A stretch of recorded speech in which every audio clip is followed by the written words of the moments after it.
The Redemption Inquiry by Michael Diamond. Part 3. Zeitgeists. Chapter 12. Pecuniology. Allow me to school you how cash became king in 2009. The next level consequence? The oligarchs' insatiable appetite for world-dominating AIs, humanity's dark twin. The smackdown between the human spirit and its twin takes form from the little seedlings of creation, infant intentions. Money is the food of intention. The Pecuniological Singularity, the coronation day of the almighty dollar. There's a brawl in a London pub, right on the heels of the Transhumanist Smackdown. Communitarian Transhumanist heavy hitter Nick Bostrom squares off with Singulatarian Enfant Terrible Max Moore. A package of plastic shot glasses crinkles its way out of its cellophane chrysalis. Rav Krishna inhales deeply, lets out a sigh, and motions to the Hasid next to him to fill the shot glasses with l'chaim, euphemistic for joy in a cup. In this case, a bottle of limited edition Boyd and Blair potato vodka. It's a gift from a grateful fracking oligarch whose thorny medical ethics dilemma the Rav had helped his doctors puzzle out. A case of the locally brewed white lightning arrives anonymously at Krishna and Sita's house shortly after the gentleman is discharged from King Faisal Hospital to die in dignity at home. Krishna suspects the man is their likely benefactor and has an ethical twinge about accepting the case of vodka. But to insult a dying man by refusing his well-meant parting gift would be the greater evil than simply vowing to share this rare pleasure in good company at every communal simcha. A few dozen hands shoot out to share the joy. The Rav hoists his glass. Hevra, does anyone here know what money is? A few puzzled glances bounce around the room. Some joke in response, something I don't have, or something they used to keep in banks. Sub-threshold mirth. It's been decades since the world converted to cryptocurrencies, but the old tropes still hang on. Pecuniology is the study of money.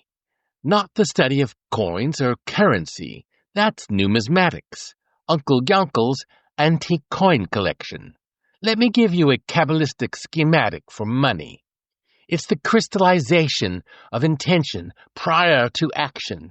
It's not real, not actual. It's virtual. As soon as you act as if it's real, you're worshipping an idol. It's analogous to the angels who dwell in the world of Yetzirah, the world of formation. James Madison had it wrong when he asserted, if men were angels, no government would be necessary. A clear misunderstanding of the nature of angels. Angels are neither good nor evil. They simply do what they're designed to do. No more reliable to do good than Adam Smith's invisible hand. Just cogs in a superordinate hierarchy, a fuzzy realm indeed. The dark angel, money, funds the various businesses of making and doing in the lower realms, the world of Asiya. That is the world whose takeover by its creations has begun today, with the release of the self-generating artificial intelligence programs Leviathan, Behemoth, and Ziz. Machines whose births coincide with my own sons. What is the existential purpose of these virtual creatures, the reason for their having been brought into being? From whence did they come? Look to the financial investments made in 2009, the inflection point in the growth curve of artificial intelligence. That was the last occurrence of the cosmic calendar's intersection between Passover and the blessing of the sun. January 3rd, the year starts with a bang. The first cryptocurrency, Bitcoin, launches, the brainchild of code wizard Satoshi Nakamoto. A mordant sense of humor, he embeds the genesis block of coin with the text, quote, "The Times, January 03, 2009. Chancellor on brink of second bailout for banks," unquote. The first 4G networks roll out in Norway and Sweden, alternate realities at everyone's fingertips for the first time. Marcus Hutter publishes his first outline of a coherent mathematical theory of universal AI, evolutionary algorithmic learning. The Gates Center for Computer Science and Hillman Center for Future Generation Technologies opens its doors at Carnegie Mellon University right here in Pittsburgh. IBM's Watson spends the year prepping to defeat its human opponents in Jeopardy! Demis Hassabis, future founder of DeepMind, receives his PhD in cognitive neuroscience from University College London. Buckley and Golly publish a third configuration for von Neumann 29-state cellular automata, which can perform either holistic self-replication or self-replication by partial construction. You must examine the seedbed of the future as it was planted in the garden of the past. Then you will know how we got here. Chevra, can you grok that? The Rav glances around, and eyes glazing, mouths yawning. He looks to his beloved Sita, his soulmate and partner in crime. She nods at him, closes her eyes, and begins to sway in that familiar way he recognizes, as she's about to let fly one of her lyrical riffs. A hush falls over the room as she hums a preamble to her prose poem. Then she casts her words at the crowd. Move to extreme of decay, the garden at the end of the road to no place. In particular, bring a friend, bring 3 friends. Breathe it in with your eyes, your palms, the pit of your stomach. Breathe it in through every pore, till you and your 3 friends are glowing bodies of light. Monkey around. Play with your food. Use your outdoor voice, full-throated from the gut. A man in a black frock throws back his arms and embraces a grove of twisted trees. A face shines from the crowd, lofting the lulav. 4 species explode to the 6 directions. The voice of a dead man speaks through the eyes and the fingertips of a decrepit illuminator. Unexpected blessings, kindnesses, every portal to reality as he once conceived it, gone. A flood of sobs, a shuddering in the tree. Is it 12 blackbirds? Every finger on both hands plunged deep within the warm, dark earth. Why won't you dance? The power flickers, or is it my eyes? Trails in the cloud chamber. There is a party in the cosmos. The invitation is in your pocket. Take it out. Holes of every size beckon you in every shape, every possible vocalization. It looks like scribble, like nonsense, like animal droppings in a cage. You don't understand. Don't even try. Follow the spore, the leavings, the breadcrumbs, the poppy seeds. Can't you see it's all trail substance? We are a colony in space, helping each other find our way in a trackless wilderness.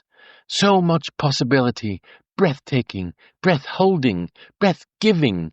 I find myself surrounded by party trinkets, messages from primitive cultures that have been here before me, celebrants of an ancient priesthood, the Bulgarian grandma, the voodoo priestess, the humpback flute player, and I, an ancient crone, examining a flask of urine.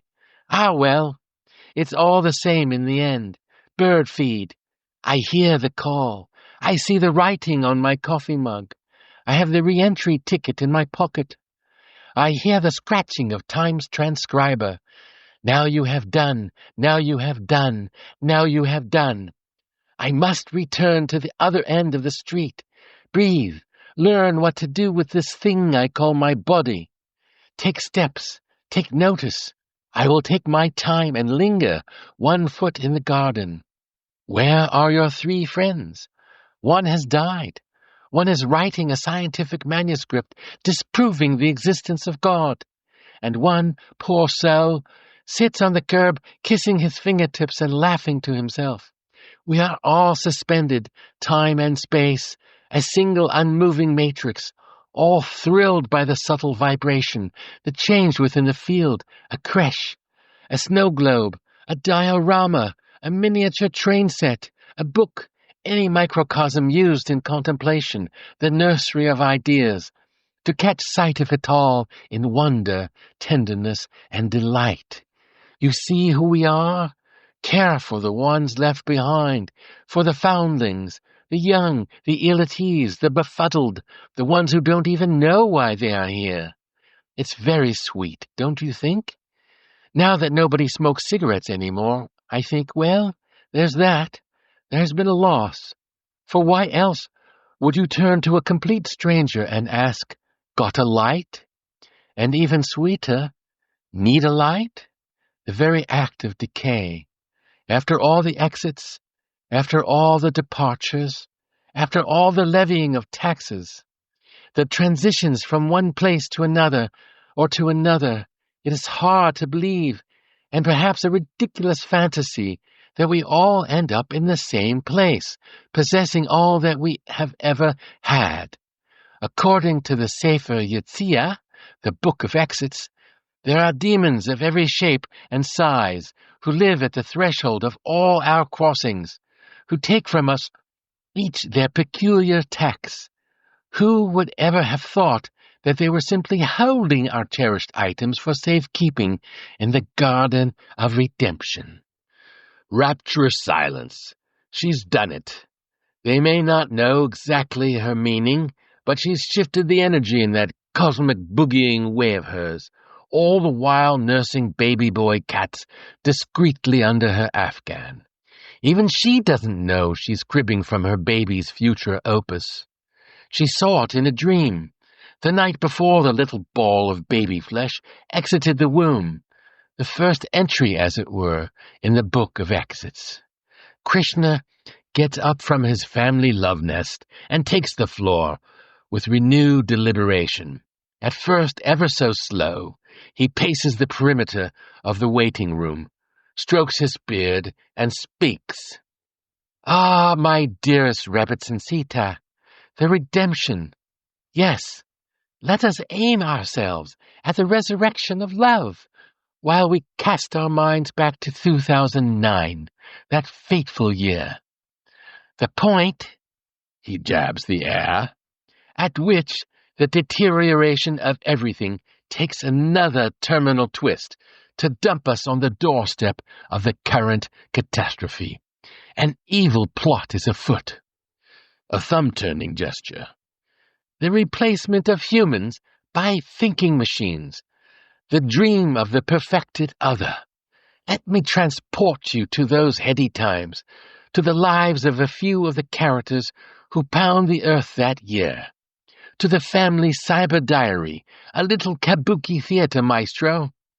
The Rav shakes his head, sighs, and stares absently into the bottom of his shot glass.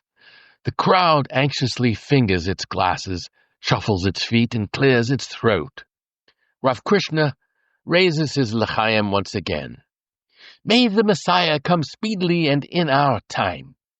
A low rumble of Amen, Amen, and the downing of many shots of Boyd and Blair.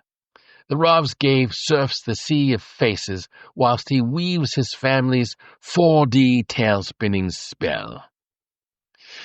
The denizens of the Assembly House pub raise their pints in uproarious approval.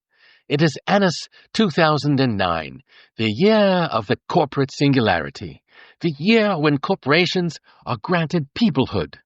The money men have their pick of all the best toys to secure global domination. Max Moore, self-named Enfant Terrible of extropianism, the technological self-improvement philosophy he founded, is a preening advocate of Deus in machina, God in machine form. He's just performed his Mephistophelian banshee cry, a letter to Mother Nature.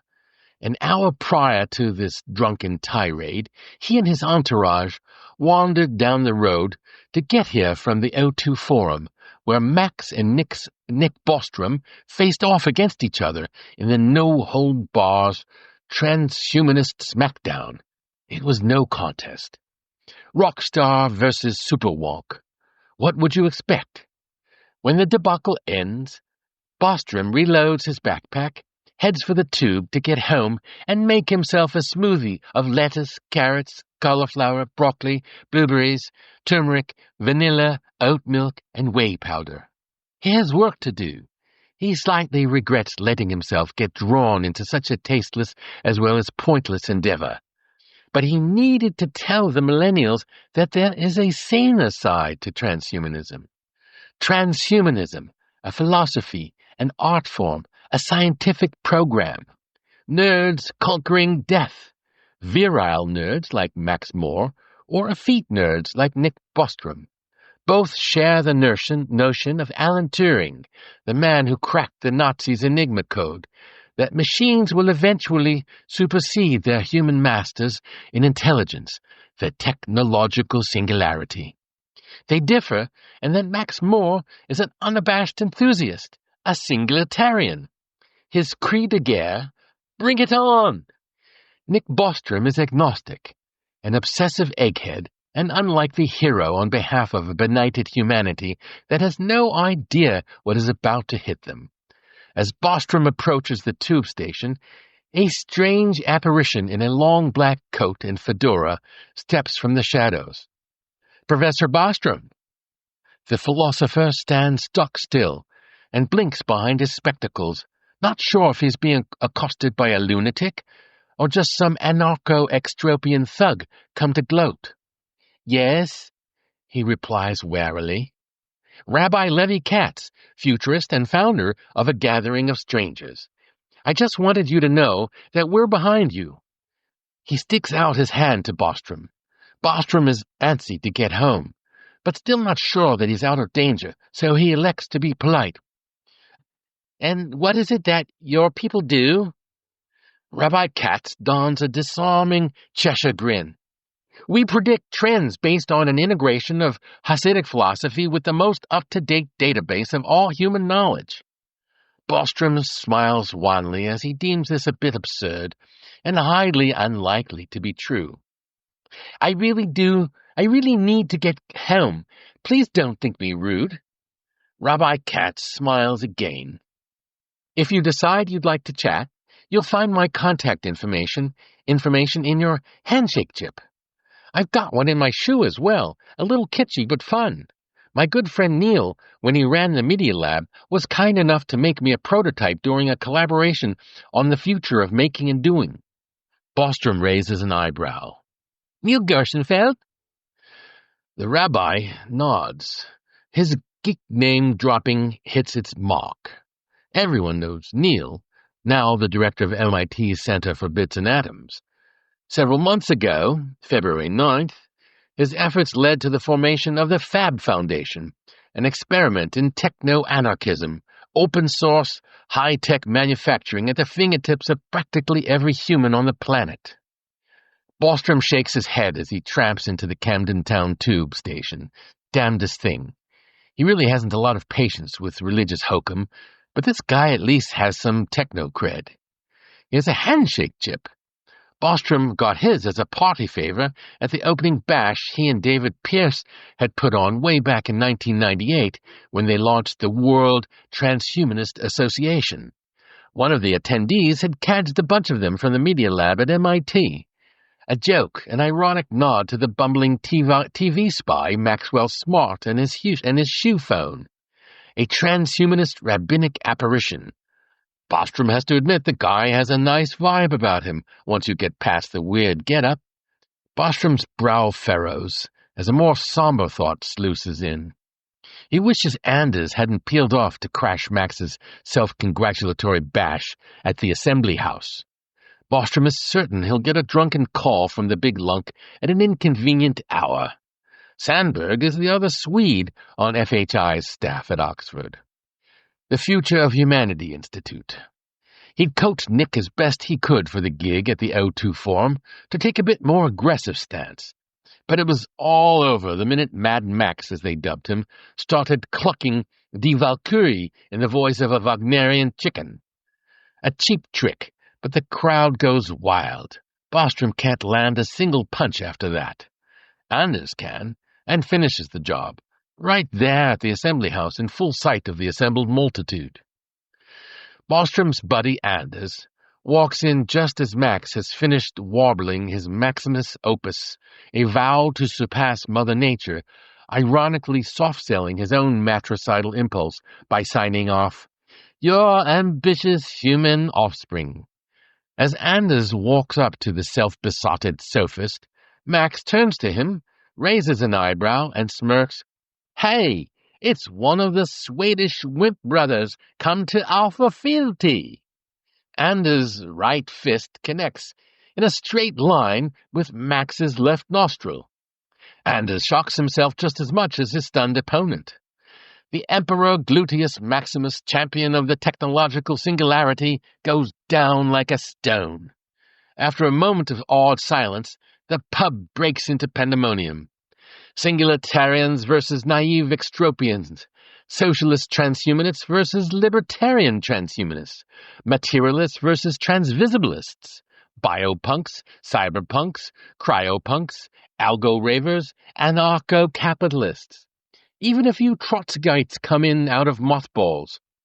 By the time the bobbies arrive, the place is an official disaster zone. The climax of the melee, a long, slow pitch of a frozen mug right through the gorgeous atrium roof, raining glass shards down on all the pugilists below. Altogether, 37 brawlers are hauled off in paddy wagons to spend the night in the chokey. Nick Bostrom's phone rings at 3 a.m. He's still up putting the finishing touches on his Universal Declaration of Human Rights. "Nick!" a voice mumbles into the phone. He recognizes the whisper of a Swedish accent. "Anders, is that you? What's wrong with your voice?" Heavy breathing. "I think it's my jaws broken. I punched out Mad Max. I didn't mean to. It just sort of happened. I need somebody to post bond for me and get me the hell out of the police station. Sorry, I couldn't think of anybody else who'd be awake." Bostrom sighs. He's aware of the impulses that split his psyche in two, the primitive satisfaction that somebody at least had taken a good swing at that smarmy SOB, and the knowledge that this is definitely no way to settle philosophical differences. Plato is right. The soul is divided. "All right, Anders, you big buffoon. I wish I could take an Uber cab. Brilliant idea conceived this year over in San Francisco, but it'll be years before the London cabbies give ground. Not sure I can find one at 3 a.m. May have to walk. Have they had a doctor look at you?" More heavy breathing. "Nay, bror. I don't want to draw unwanted attention. I just need to get some sleep in a real bed." As Nick closes his laptop, the cloaked rabbi outside this tube station flits through his head. What would that fellow's moral system say about the soul's dividedness? That fellow, Reb Levi, is up late having a few lechaims with his chevrusa and host, Rabbi Mordechai David, minister of the liberal Jewish synagogue in St. John's Wood.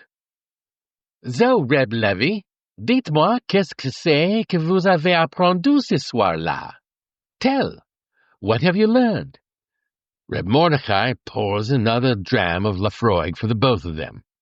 An unexpectedly balmy Saturday evening mid-November. Levi Katz had cadged a ticket to the big event, the Transhumanist Smackdown, before the Sabbath, keeping within the rules. But this was, after all, about saving lives. Levy enjoys the bits of francophony shared in conversation with Mordy. French has always been the two rabbis' secret language. Each picked it up in his separate sojourn at Yeshiva Brunoy. The younger man had, however, felt the need to expel himself from its cloistered confines when he realized he was not like all the other boys, an unlikely pairing, one of the first openly gay Orthodox-trained rabbis in the UK and an American Chassid. They met in 2004 at the Biodivinity and Biodiversity, an international symposium on religion and ecology. The two of them are part of a panel of Jewish clergy and scholars expounding upon the Torah's view of diversity. They both turn to the creation story laid out in the book of Genesis as a blueprint for the role of biodiversity in completing the creation's work, whatever that may be. However, the newly out gay rabbi takes the matter a step further into the realm of gender and sexual diversity. After all, in the second creation of humans, how was a woman created from the body of a man? Is the one inherent in the other? Are they intermingled? To his credit, Reb Levy rose to the challenge. The discussion continues over several rounds of l'chaims and the discovery of mutual friends in the Johannesburg Chabad community in which Reb Mordechai was reared. Now, in his last year as minister at St. John's Wood, Reb Mordechai invites Reb Levy, the futurist, to speak to his community on the topic, The Future of Humanity, the role of Judaism in transforming the world. Rather a mouthful, but Reb Levy is the mensch for the job. The Transhumanist Smackdown, an unexpected bonus, right up Reb Levy's alley. It was new and strange, Reb Mordechai. Let's say l'chaim, my friend, to whatever Hashem deems fit in the evolution of the human form.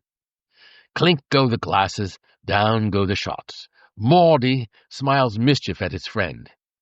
By the way, did you hear the international gay agenda has spread its nefarious influence to the People's Republic of China? Levy Katz raises a single eyebrow. New? Mordy grins. Middle of June, Shanghai Pride. Imagine it. The commissars never knew what hit them. Both rabbis smile at the image. Trouble brewing in People's Republic for sure, opines Levy Katz. They've had quite the cornucopia of rebellions and public malfeasance on their hands this year. I was there helping out the Chabad Shaliach in Peking, one of our classmates from Brunoy. I've made a list of everything that's gone down this year in Old Cafe. Mordy rolls his eyes. A list? Why am I not surprised? Mordy well knows his futurist friend's proclivity for obsessive list-making. Go ahead. Lay it on me, man. Levy smiles his slightly abashed, though secretly tickled smile, and proceeds to count off the red-letter events of the past year of Chinese public history. He dubs his inventory the year of governing dangerously. 1. China surpasses Germany to become the third largest economy on the globe. 2. While instituting the most draconian internet censorship in the online world, the Chinese government also promulgates a fake serfs' emancipation holiday in Tibet. 3. The central China Shaanxi province, cradle to 13 feudal dynasties over the course of a millennium, experiences one of the world's worst mining disasters that year, as well as a massive outbreak of rabies. 4. Hubei province, also in central China, is rocked by the Shishu street riots in which 70,000 citizens confront 10,000 police officers over cronyism, drug trafficking, and lack of transparency from the city's top officials. 5. The Urumqi riots in the autonomous Uyghur region of northwest China result in a news blackout while the Muslim protesters are sentenced to jail time or death. 6. The Chongqing gang case unfolds, a series of triad-busting trials. Communist Party Chief Bo Xilai and Police Chief Wang Lijun arrest almost 5,000 suspects, a bunch of suspected crime bosses, hundreds of triad members, and a number of allegedly corrupt police, government, and Communist Party officials, including some district police chiefs and the city's former deputy police commissioner. Trial of the century. Bo Xilai takes the fall later. 7. The Tonghua Iron and Steel Group riot. A mob of 30,000 kills a corrupt boss who threatened to fire all the workers. 8. The Tang Fuzhen self-immolation incident in Chengdu, Sichuan, a citizen's frustrated response to the standard bureaucratic practice of demolishing homes before any compensation agreement is reached. Again, a news blackout in China, guards in the hospital room, but the event is captured on a mobile phone and goes viral. 9. As of October, all Chinese border guards in Yunnan are equipped with Beidou 1 satellite tracking devices. No stone unturned. Interlude. Partition. Baidu 10 mythical creatures. 1. Cao Ni Ma, grass mud horse. 2. Fa Ke Yu, French Croatian squid. 3. Yi Mi Dai, small elegant butterfly. 4. Zhu Hua Can, chrysanthemum silkworms. 5. Chun Gei, quail pigeon. 6. Ji Ba Mao, lucky journey cat. 7. Wei Shen Jing, stretch-tailed whale. 8. Yin Dao Yan, singing field goose. 9. Da Fei Ji, intelligent fragrant chicken. 10. Qi Li Ji, hidden fiery crab. These are disguised, obscene internet memes which circulated to taunt the Chinese government for censorship of profanity in 2009, originally derived from hoax entries in interactive encyclopedia Baidu by K, the Chinese version of Wikipedia. Morty's chair squeaks under his tilted weight as he slaps a knee and guffaws. You, sir, are the oracle of obsession, the emperor of the encyclopedic, the duke of digression. That is a truly impressive list. Surely the Chinese government must consult you, no? Levy grins. Oh, with their security network, they've probably already got my list. Good news is they got bigger shrimp to deep fry. Glad someone appreciates my obsessions. Another clink of glasses and the downing of shots. So tell me, Morty goes on, what's this transhumanism stuff? Some kind of racy sexual fringe thing? Levy chuckles and cocks an eyebrow. Well, maybe there's something in there for the LGBT crowd, but as far as I can tell, that's not transhumanism's most pressing issue. There's a ton of macho nerd posturing. Don't get me wrong, I like a good nerd smackdown as well as the next booker. Better than that anti-intellectual stuff going on across the channel. Did you follow Sarkozy's higher education debacle? Back in January, he dissed l'Académie Française right before announcing his phony corporate scheme, the so-called Law for Freedom and Responsibility of Universities, a baloney process, or more accurately, bolognese, basically taking away the academic department's control of their intellectual agendas and turning it over to private corporate funders. He takes particular pains to mock the liberal arts and the required reading of the novel The Princess of Claves. The universities are still on strike, and more people than ever are reading The Princess of Claves. Vive l'intelligence! On the other hand, continues Reb Levy, making a slow and deliberate imitation of the yeshiva bacher's rhetorical thumb-turning debate gesture, I think this guy Bostrom is spot on when it comes to the dangers inherent in the development of superintelligence. His partner at the Institute for Ethics and Emerging Technologies, James Hughes, writes about the steaming cauldron that boiled over in the transhumanist movement just this year. He and Bostrom see the movement as pretty much socialist in its earliest conception, a kind of utopian raise-all-boats paradigm. Then along comes the spawn of Satan, the likes of Max Moore. Their attitude toward technology is let it rip and devil take the hindmost.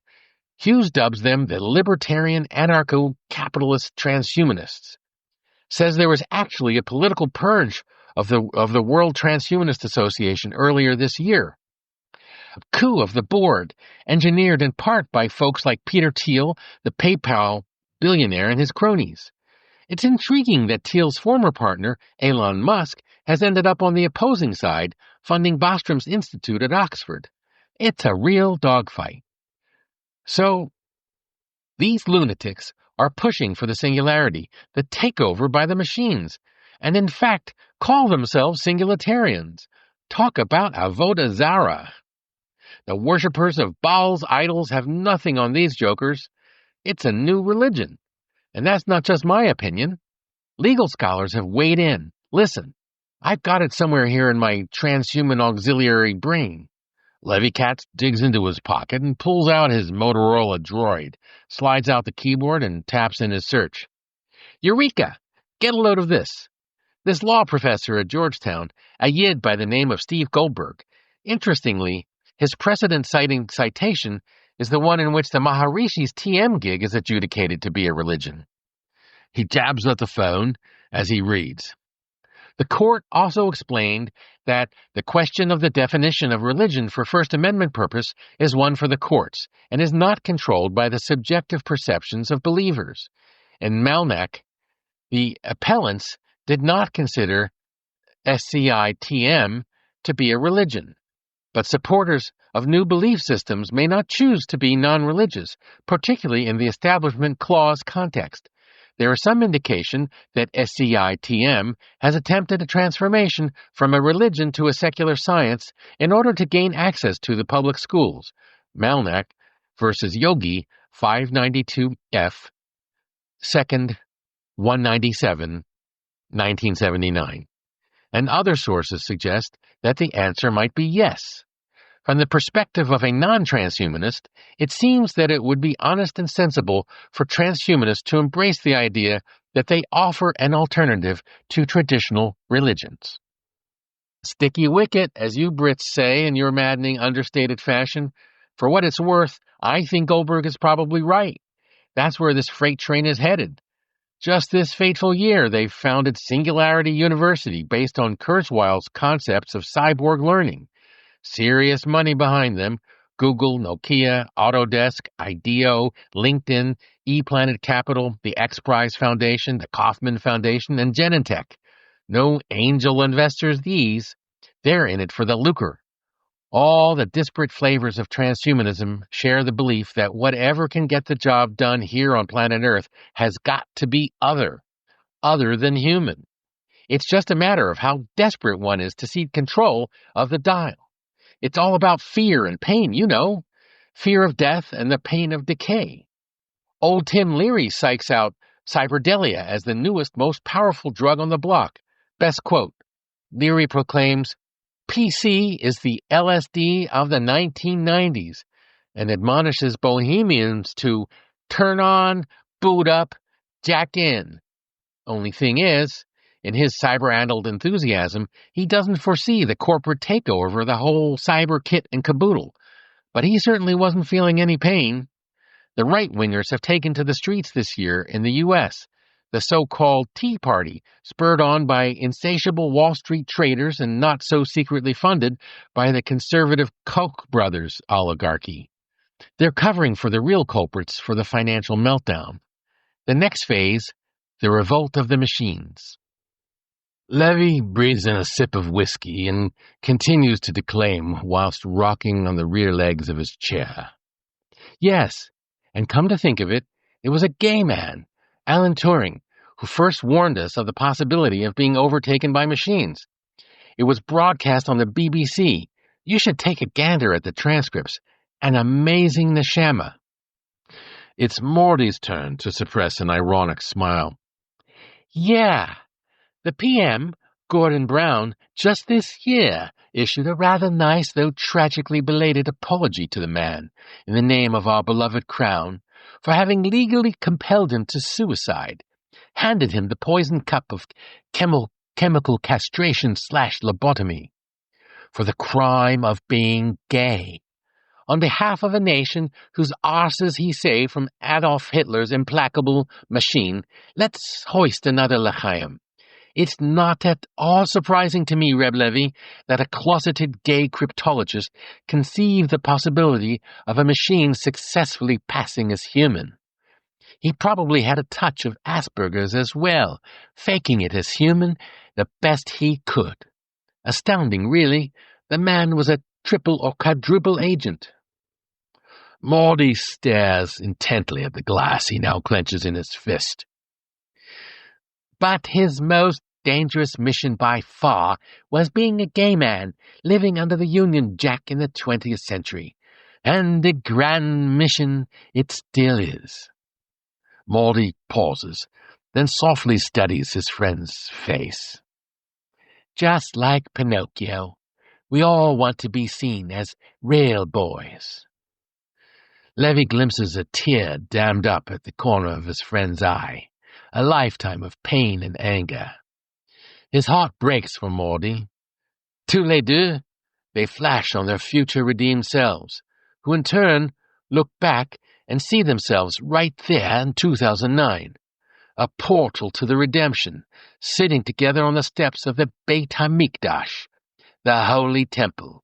A two-way passage in space-time vibrates for a moment with the resonance of memories 233 years apart. Absolute Rahmanis, the compassion infrastructure of the cosmos. Reb Levy's heart sinks with his friends. He closes his eyes and offers a toast. May Moshiach come speedily and in our time, that each of us be made whole. They down their l'chaims in companionable silence.